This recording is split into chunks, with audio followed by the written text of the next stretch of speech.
Mobile water. Mobile water, unique in every way.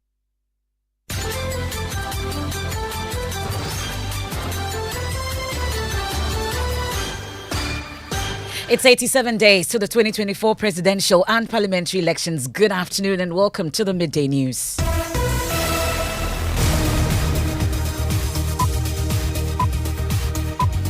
The news is live on Joy 99.7 FM here in Accra and Kumasi. We are on Love 99.5 FM live on myjoyonline.com in all 16 regions. We are on Gangai FM in Jirapa, Kekeli Radio in Ho, Bishara Radio in Tamale, live on X Spaces and on Facebook. The Midday News is supported by Petrol Sol, your clean fuel in full quantity.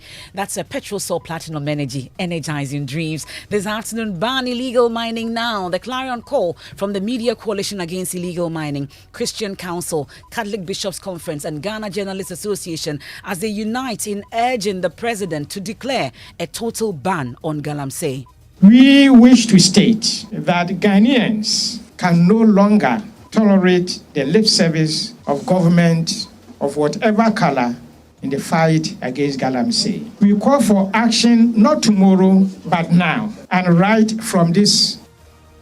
I'll take you live to the joint news conference and also take you live to the Lands and Natural Resources Ministry, where the minister is meeting key government agencies to fashion a new approach towards the fight against galamsey. Meanwhile, there's heavy mining ongoing along Ayamfuri Wasa Ekropon Road. We have a report for you. Also this afternoon, NDC flag bearer John Mahama says the country must take a decision to ban illegal gold mining, stating that despite the economic contribution of galamsey, the environmental destruction it causes outweighs the benefits. I've seen many countries with rivers containing gold, but due to their commitment to environmental purity and maintaining the rivers, they have chosen not to mine the gold.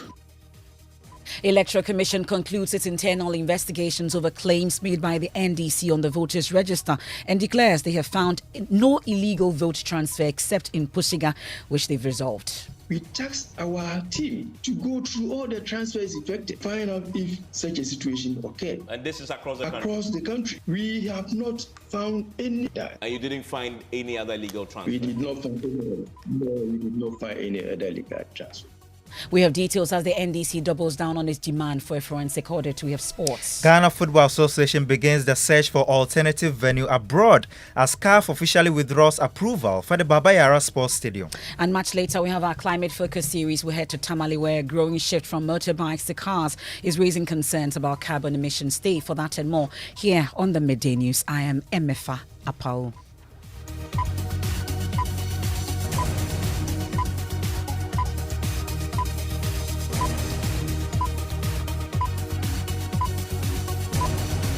And this is your home of independent, fearless and credible journalism. We start with the hashtag no to galamsey.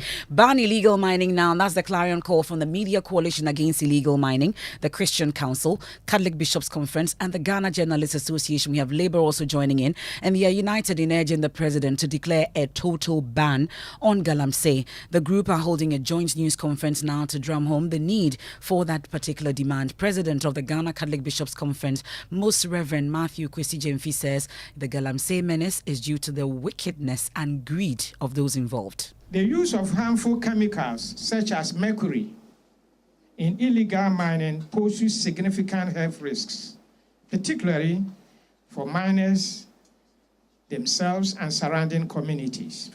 These chemicals contaminate water sources and food supplies, leading to long-term health complications, including respiratory and neurological disorders, increase in renal and kidney diseases.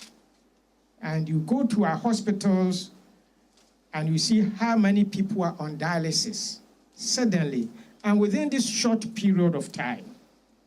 How can we, for instance, justify the rise in stillbirths, physical and biological deformities in newborn babies caused by such unscrupulous and selfish enterprise? Weak enforcement of laws. Despite the existence of environmental protection laws, their enforcement has been weak and inconsistent. Corruption. Complicity of political leaders. some chiefs and the lack of political will have further exacerbated the problem, allowing illegal mining to thrive unchecked. We can now hear from the General Secretary of the Christian Council, Cyril Fayose. We demand that any individual, security service personnel, politician or chief found to be working towards the fight against illegal mining should be made to face the full rigors of the law. We wish to emphasize that Galamsey has serious future health and economic repercussions for our country. It is therefore imperative for government to show strong commitment and roll out practical steps to end Galamsey and start recovery of lands and water bodies that have been polluted by this evil practice. Let me take you live to that particular joint press conference, and my colleague Kweku Asante is there for us. Kweku, so amongst the demands, we're hearing that they want a total ban. How soon do they want that to happen? Well, the speakers have all been emphatic that government needs to act, and now. And the Media Coalition Against Galamsey have been able to bring some key institutions in the country to join in this fight. We've heard from the Christian Council, the Catholic Bishops Conference. There's also the Executive Women Network, the Ghana General Association, Eco-Conscious Citizens, the Chamber of Mines, Small Scale Miner Association, and of course, organized labor under the banner of Trade Union Congress. And their demand is clear. They want government to act now immediately. Some of them speaking say they do not expect government to even act tomorrow. They expect government to act now, and they want citizens to rise and put the pressure on the president in particular, because as the executive arm of government, they have all the resources to be able to clamp down on illegal mining and do so immediately. Beyond the call, Kweku, before we get to that, beyond the call, really, for the ban now, are there any number activities lined up to ensure that happens? Well, we expect that will be done. In fact, the announcement had been made earlier on that the Ghana General Association will read a speech on the specific demands and what exactly these bodies are going to do should government fail to act on these demands that is made. And so we expect that GDA, together with the Media Coalition Against Galamsey, when it is their time to address this joint news conference, will lay out specifically what they intend to do. And we are already hearing that organized labor may be weighing, laying down their tools to drum home the demand to the government that they need to act and act immediately, and they should damn the political consequences, whatever they may be. Is part of sustainability. In the communities, our husbands are in the gold mines. Is part of our responsibility as mothers and as nurturers, right? So there's a lot of work to do, not only the leaders, but us, ourselves as well. Thank you so much for having time to listen to me this morning. Thank you. Please, let's give another. And Kweku, we've just heard from someone who's just spoken. Tell us a bit more about who it was and what she's been saying. Well, that is the Executive Women Network and also the rep from the Chamber of Mines. And they make the point that they do recognize the importance of mining to the local economy. But the damage that is being caused the environment currently far outweighs that benefit that a country may be deriving from mining that is going on all over the place. And they are demanding particular action. With all these illegal mining going on in various forest reserves, they are demanding a blanket ban on all such small-scale mining, all these community mining. In fact, some of them have made the point early on that this so-called community mining is just a front for illegal mining in Galamsey, and they do not expect that the government will continue to issue new licenses to these persons to go into the forest, protected forest, to go and mine for gold. And so the general clarion calls that have been made here in respect the thieves in particular to drum home that argument that they may be willing to lay down their tools, just like they did to stop the state hotel sale. If government does not announce in the next few days some concrete measures that they are going to roll out to deal with illegal mining, they concede that there's no political will and that the specific measures that have been taken in the past have all failed because they were not backed with the adequate power to be able to end the illegal mining menace. And that is why they want the president to act, not tomorrow, but now, immediately, today. Okay. We have another speaker. Let's cross over now. Registered and licensed miners that have been granted license to operate as legitimate Ghanaians in the mining space. There's clear difference in small-scale mining and those who are perpetrating the illegality. Illegal mining is someone who is mining at areas where they have not been given concessions. Small-scale miners are not given concessions in forest reserves.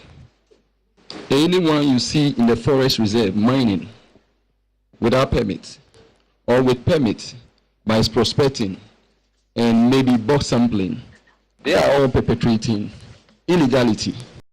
And these are not small-scale miners because the law do not support small-scale miners to mine in forest reserves. Illegal mining is illegal mining. It can be carried out in both large, small, and in both large, like large-scale companies that have prospecting leases who allocates or apportions some of their concessions for people to work as tributers. And that's a representative from the Small Scale Miners Association there, and that joint press conference currently ongoing, seeking a total ban on illegal mining in the country. We've been hearing from the Christian Council, Catholic Bishops Conference, and the Ghana Journalists Association, and the Coalition of Media Against Illegal Mining. We'll also take their turn shortly, and we'll give you details as and when that happens. But let me take you live to the Lands and Natural Resources Ministry, where the Minister Samuel Abujinapo is holding a series of meetings with key government agencies, including regional ministers, to fashion a new approach towards the fight against illegal mining. My colleague Blessed Soga is there for us. Blessed, what can you tell us? We've just seen a couple of ministers walk out, including the Volta Regional Minister, Dr. Yao Archibald Lecture, the Central Regional Minister, the Western, and that of the Ashanti region, Simon Osei-Mensah. They would not say a word because the claim of the Ashanti Regional Minister is that they were invited by the Minister for Lands and Natural Resources. Simon Osei-Mensah says he would not say a word to join news because all the terms for which the engagements happened were under the auspices of the Lands and Natural Resources Ministry. So we're still waiting for an official communication from the ministry to inform the way forward and possibly what the outcome of today's meeting has been. Okay, thank you very much. That's my colleague Blessed Soga trying to glean what really happened in that particular meeting between the regional ministers and the Land and Natural Resources Ministry, Samuel Abujinapo. We know that there's other meetings with other key stakeholders on this particular matter, but I'll take you back as and when to that particular joint press conference. But the NPP flag bearer, the NDC flag bearer, I beg your pardon, John Dramani Mahama, says we must decide to ban alluvial gold mining. He emphasized that despite the economic contribution of Galamsey, the environmental damage it causes, especially to Ghana's water bodies, is not worth the cost. Speaking during a media encounter to wrap up his campaign in the Bono region, he bemoaned the destruction of water resources caused by illegal alluvial gold mining, which is a method of extracting gold from riverbeds. And you must just take a decision, say, alluvial gold, no dear, because we must make a decision not to mine our alluvial gold, because I've seen many countries with rivers containing gold, but due to their commitment to environmental purity and maintaining the rivers, they have chosen not to mine the gold. If we also make this decision, we should refrain from mining the alluvial gold and simply leave it. We'll do an audit of the concessions. Why a concession? We must also audit all the mining concessions and hold people accountable for what happens on these concessions. We must hold the person responsible for whatever happens on your concession. That's former President John Dramani Mahama. Now, illegal miners have taken over the main Ayamfree Wasa Ekropong Road, digging and mining heavily, contrary to mining regulations in the Western region. The Minerals and Mining Act 2006, Act 703, prohibits mining within settlements, while Section 15 of the Act also outlaws mining in an area within 15 meters or 50 meters from a public road. But miners in some of the Wasa towns are breaking the law with impunity. Erastus Asaridonko reports. The Minerals and Mining Act prohibits mining in settlements and in areas 50 meters from a public road. But in these Wasa towns of the western region, local authorities have allowed one of the worst examples of lawlessness in mining.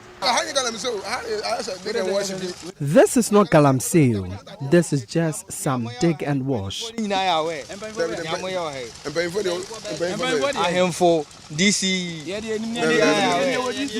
We don't have any links with the DCs. There are many types of galamsey. We have ones that require the involvement of a DC. But with this, even if you call the DC, he will say, leave them. They are just looking for chop money. The real galamsey is ahead of you at Japa.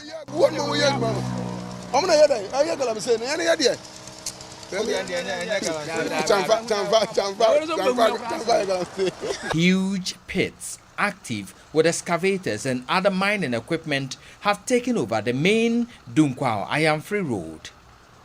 Settlements in towns like Wasa Ntwentwena, Japa and Wasa Adiemra have turned into mining sites.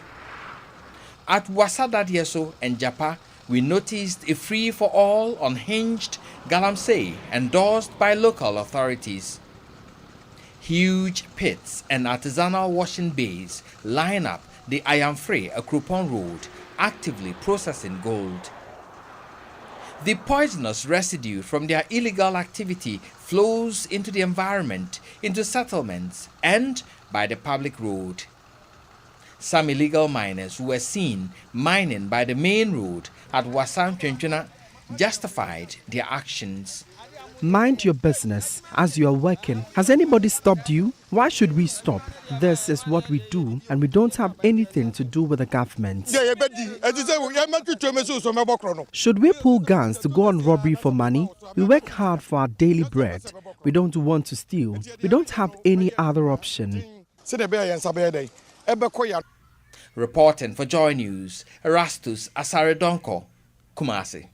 We stay a while longer on issues about the environment and climate. It's time for our climate focus, and we'll take you to Tamale, the capital city of the northern region, where for years motorbikes have been the preferred mode of transport for many residents. But lately, there's been a significant shift towards car ownership. In this story, Mahmoud Mohammed Nuruddin explores the implications of this trend on carbon emissions and why motorbikes remain a more convenient and environmentally friendly option. Motorbikes have long been essential in Tamale's transportation landscape. It doesn't contaminate the environment as compared to vehicles. That is why I use motorbike instead. The economic crisis, I think riding a motor is more cheaper than using a car, depending on your movements. However, with increasing car ownership, Tamale's roads are becoming more congested and carbon emissions are on the rise. Here is Rufai Mohammed Hafiz, the Assistant Programs Officer at Environmental Protection Agency in the Northern Region. Emission of carbon monoxide from vehicles in Tamale is a great concern to Environmental Protection Agency. And the reason is simple. We know that carbon is a key driver to the global warming. And once there is increase in global temperature, and for that matter, there are no partition in the global airspace, Tamale, Ghana will be impacted. Let's look at the numbers. A motorbike emits averagely 0.1 kilograms of carbon dioxide per kilometer, while a car emits averagely 0.2 kilograms of carbon dioxide per kilometer. That is twice the amount of carbon emissions. Professor Thompson Ano is a senior lecturer at the Department of Meteorology and Climate Science at Kwame Nkrumah University of Science and Technology. Your carbon footprint depends on the engine capacity that you are having. So if you have a 2-liter engine capacity combustion engine, you are going to give a less emission of carbon dioxide than somebody who is having a 3.5-liter combustion engine, if all other things being equal. So what can be done to promote sustainable transportation in Tamale? Rufai again. If automobiles are depending heavily on fossil fuel products, petrol, diesel, certainly, at the end of combustion, what will come out will be what? Carbon. But if we are using clean energy sources, like renewable energy sources, electric vehicles, electric motorbikes, I think to some extent, carbon emission will be reduced. It's for us to go to switch to use of electric vehicles, electric motorbikes, which to some extent are environmentally friendly. Climate Focus is brought to you by Joy News in partnership with Youth Bridge Foundation and the Climate Development Knowledge Network. From Climate Focus series, we'll take you back to hashtag No to Galamsey, and that joint press conference is currently underway, and currently addressing the press conference is the president of the Ghana Journalists Association. Let me take you live there. The Ghana Water Company Limited sounded a desperate alarm. And I read, pollution from illegal mining has forced them to shut down critical water treatment facilities. Communities living near the Densu River, a crucial source of water lifeline for Accra, and flowing from the eastern region, are crying out about illegal miners destroying the Densu. At the same time, the authorities permit and fail to act swiftly in the face of this injustice after several reports. Along the Ankobra, Broom, Pra, and Tano rivers, what was once clear and life-sustaining is now highly polluted, exposing households who have no choice but to drink from this polluted, contaminated waters to severe health risk now and in the future. In the Itiwa forest, illegal miners are brazenly tearing apart this natural treasure, destroying not only our environment but also the hopes of future generations. Broad daylight robbery without fear or consequences. Drive from Accra to Kumasi, and you witness the heartbreaking destruction of Osino Township, a once thriving community now reduced to a shadow of its former self. Just 2 weeks ago, these miners invaded Konongo, another town falling prey to this relentless devastation. Bear in mind, this is the town where a pregnant woman just attending nature's call in 2023 lost her life. And another man in 2024 also died in another Galamsey pit.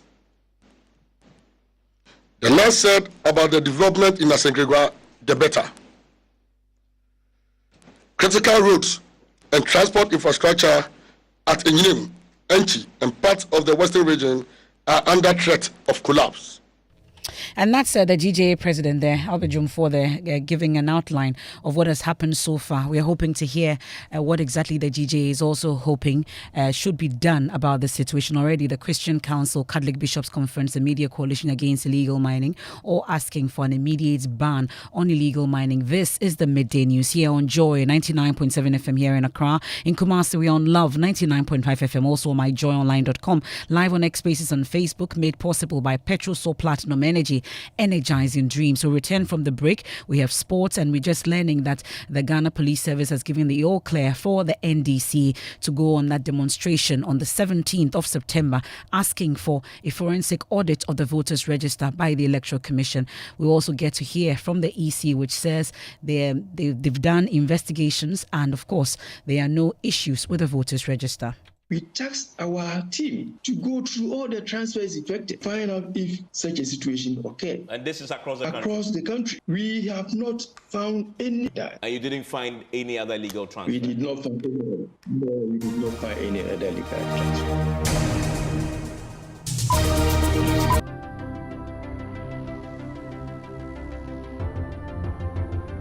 When budgets are tight and money difficult to come by, you want to be sure you get the best value for your money. These are not times to be spending money fixing expensive engine problems because of cheap fuel and lubricants. Drive to a Petrosol station today and buy your quality fuel and lubricants, and rest assured of fuel that lasts long and lubricants that prevent expensive engine problems. Hear the sound. Petrosol, clean fuel, in full quantity. The luckiest. Star 712 hash. Luck is everywhere. For everyone, yeah. The luckiest. Star 712 hash. Luck is everywhere. For everyone, yeah. Doctors, nurses, barbers, drivers, bouncers, friends, teachers, bankers. You could be the luckiest. You could be the luckiest. East, west, north, south, you could be the luckiest. You could be the luckiest. Accra to Haga. Let's go. The luckiest. Star 712 hash. Luck is everywhere. For everyone, yeah. The luckiest. Star 712 hash. Luck is everywhere. For everyone, yeah. Doctors, nurses, barbers, drivers, bouncers, friends, teachers, bankers. Star 712 hash. You could be the luckiest. Let's do sports now. Mubarak, what do we have? Yes, Emefa. So the Ghana Football Association will inform CAF of where it intends to host the Black Stars game against Sudan in October in the 2025 Africa Cup of Nations qualifiers. This follows the decision of CAF to withdraw their approval of the Baba Yara Sports Stadium, a facility they say does not meet the required standard. Victor Achutamaklo has more of what it means for Ghana. We've had it coming for a long time now. For now, though, the sports ministry has to find the money to cover the cost of air travel reform, the match contingents, pay per diems, winning bonuses in dollars because the game is no longer happening in Ghana. And because we're not going to have the over 40,000 spectators that normally would have thrown to the Baba Yara Sports Stadium to support the team, there is also the small matter of whether or not to bus funds to go to wherever the Ghana Football Association settles on to support the Black Stars of Ghana. Yeah, so that's Joy Sports' Victor Achutamaklo with that analysis there. Back to you, Emefa. Thank you very much. Let's head to the election headquarters.